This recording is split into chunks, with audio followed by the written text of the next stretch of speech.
Alex Needham, and I'm here with Amir Idris, who's going to be talking to us today about censorship.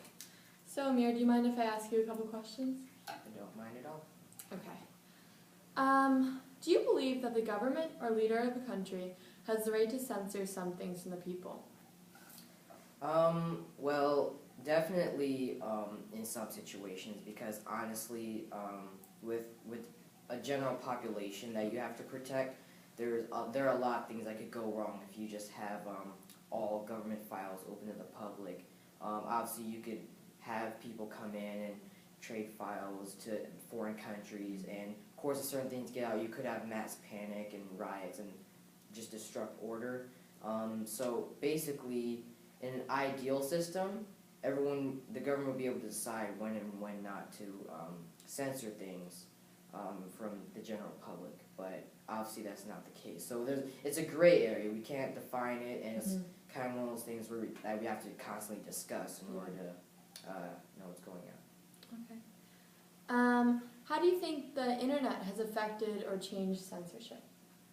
Well, it's changed it quite a bit. I mean, you can trade information quickly over a very large distance to a very massive amount of people, and it makes it a lot easier to get information out there and a lot harder to censor things because government officials could go under anonymous names and give information away, which could be a good or bad thing, but it's obviously changed it. It's made it censorship much harder, basically, for many agencies.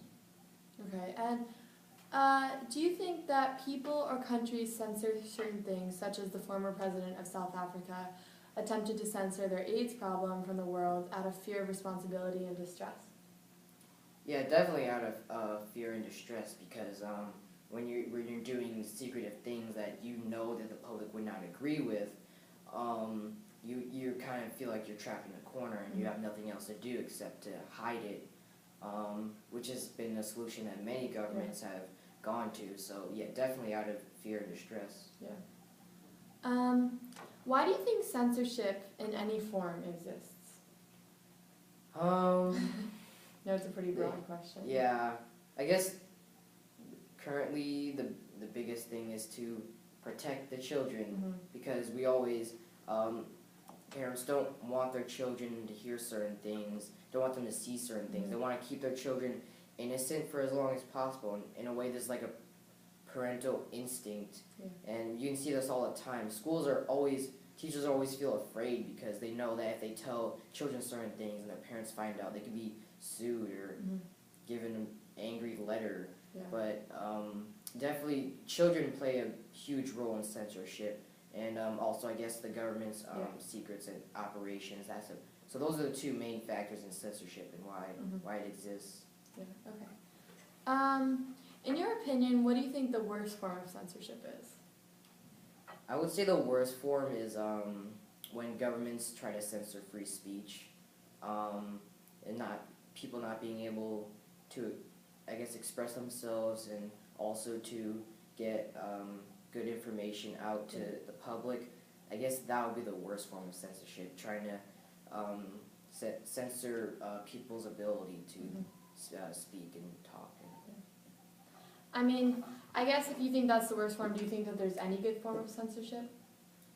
I guess it is kind of a gray area, because I don't feel that there's a form of censorship that always works. Yeah. That in every situation it's just black and white. I think that we can't ban censorship, but we also can't live only with censorship. So it's a very gray area. It's hard to make any black and white conclusions from it.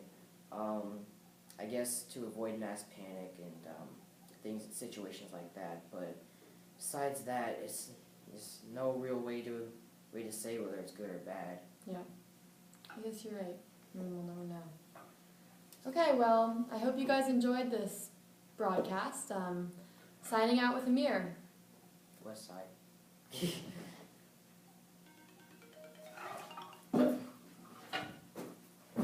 subscribe to my YouTube channel, The Dark German 43, and